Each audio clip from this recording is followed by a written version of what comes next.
you talked about how it is an unofficial tally. It is done by pretty much independent pollsters. Even though it is unofficial, it is significant because past quick counts have been pretty accurate. So it is quite a true reflection of what can be expected in the official account. Now, you talked about that 60% majority. It is significant. 60% is higher than all the estimates given before the election. 60% is also higher than the performance of Jokowi himself in the last two elections. So it is, by any margin, a landslide, and by any margin, significant for Prabowo.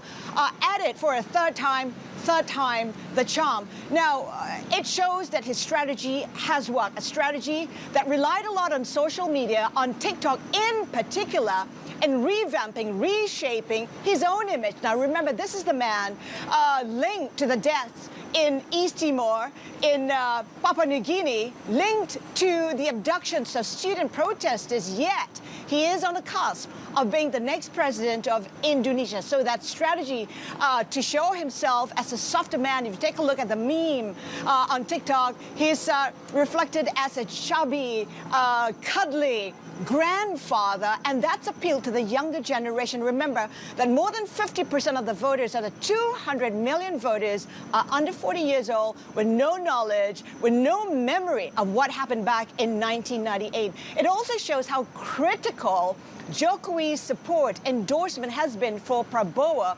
According to some calculations, that translates to more than 20% of the votes he garnered. So he has Jokowi to thank. Now, in his victory speech, he thanked just about everybody, and a lot of those people were linked to Suharto back in the 1990s. But the one who garnered the most cheer, the loudest cheer, was when he thanked Joko Widodo. This is the man who played a significant role in the turnaround of his prospects. One thing to note, during his speech, he talked about representing all of Indonesia. He called for unity. He called for the people to put aside all the differences to move the country forward. This is quite a turnaround as well from what we're used to hearing from Prabowo himself, a very fiery man with a temper that is shown whenever he speaks, a very nationalistic man, yet last night, in his victory speech, he called for national unity. Have we seen any reaction from the other two candidates? No, that's fine.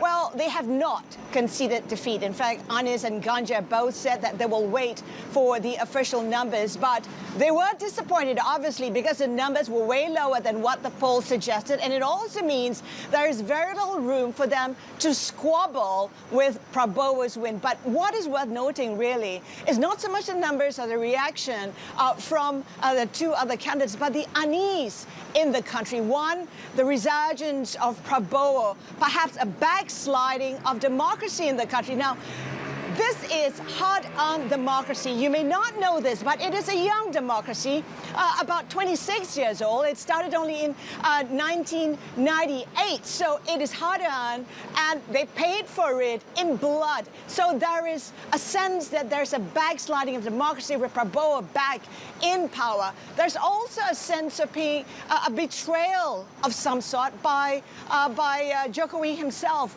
He has put his son as the vice presidential candidate. He has his youngest son leading a political party, and he has his son-in-law who's also now the mayor of Medan. So there is the sense that he's built a political dynasty. He came to power as the first person who is non-elite, non-military, with no connection whatsoever to a political dynasty, yet he is leaving office, putting in place a political dynasty. So there's a bit of unease. And I think if there would be any protests that we may see, may be linked to that.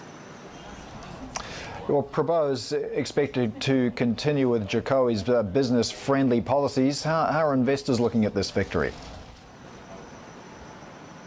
Well, investors, in a way, have already reacted. If you take a look at where the rupiah is right now, it increased. It strengthened 0.5% on the back of Prabowo's win. What is crucial really for investors is that it was a single round victory. There was no suggestion of a runoff in June. That was what some people were concerned about, that there would be no unity. There's also been stability. If you take a look at what's happening just behind me, it's business as usual. If you compare this election to previous elections that we've seen incidents, but this went without a hitch. No reports whatsoever about any violence. And I think that is allaying a lot of concerns among investors, and that may just propel markets to go higher. We've seen the JCI up 45% in the 9 years of Jokowi's administration, and some say we may see it get to 7,900, which is quite a run-up from here.